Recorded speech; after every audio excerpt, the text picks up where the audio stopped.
रात के आसमान में देखो, क्या आपको वो चमकता हुआ टिमटिमाता हुआ प्रकाश दिखाई देता है? वो है शुक्र ग्रह। यह चांद के बाद हमारे रात के आसमान में सबसे चमकीली चीज है।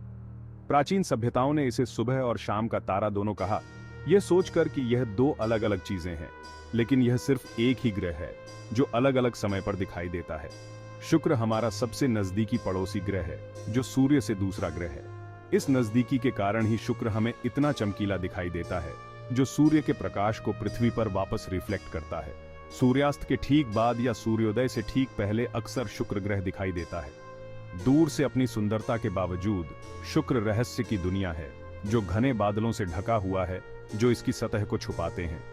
सदियों से लोगों ने कल्पना की है कि उन बादलों के नीचे क्या हो सकता है।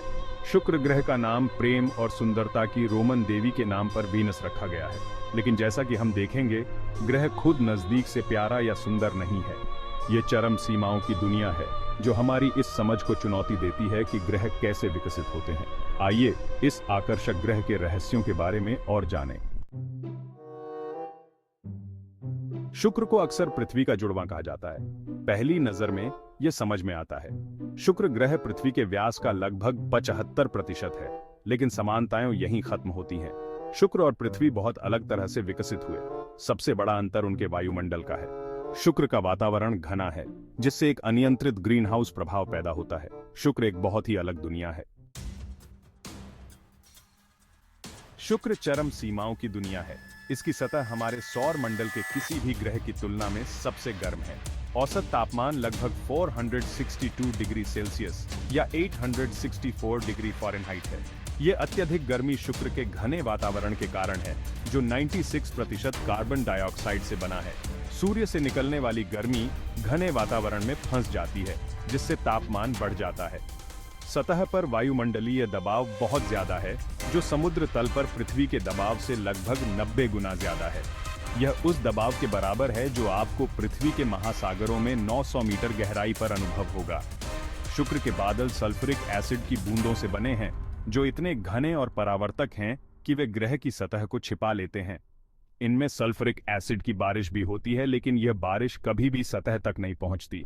नीचे गिरने से पहले ही वाष्पीकृत हो जाती है। शुक्र का वायुमंडल भी शक्तिशाली हवाएं बनाता है, जो 360 किलोमीटर प्रति घंटे की गति तक पहुंचती है।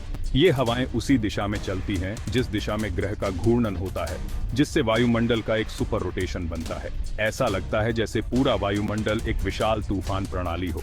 ये सभी कारक मिलकर शुक्र को वास्तव में एक नरकीय दुनिया बनाते हैं। आइए इस ज्वलंत ग्रह के बारे में और जानें। शुक्र आग से आकार लेने वाला ग्रह है। ग्रह की सतह ज्वालामुखियों से युक्त है।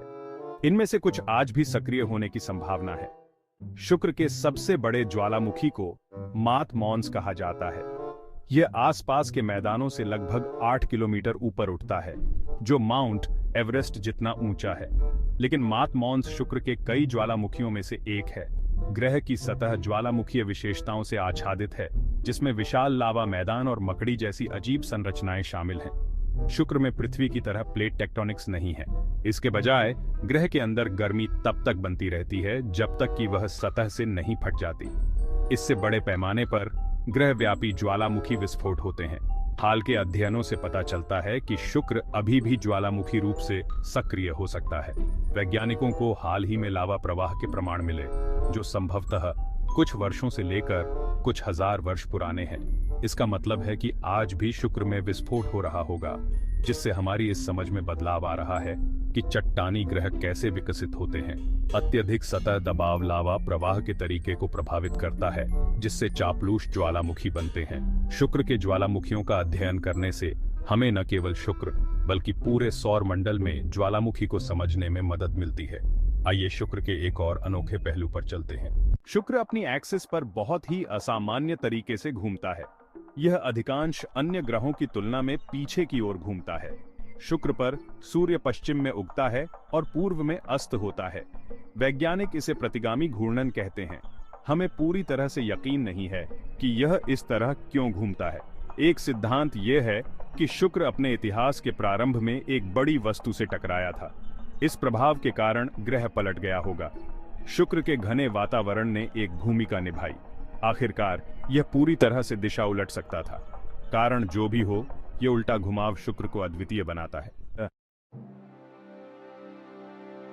हमारा सबसे नजदीकी पड़ोसी होने के बावजूद शुक्र के बारे में ज्यादा पता लगाना कठिन है। इसकी विषम परिस्थितियां अंतरिक्ष यान के लिए इसे चुनौतीपूर्ण बनाती हैं। इन वर्षों में कई मिशन शुक्र पर गए हैं।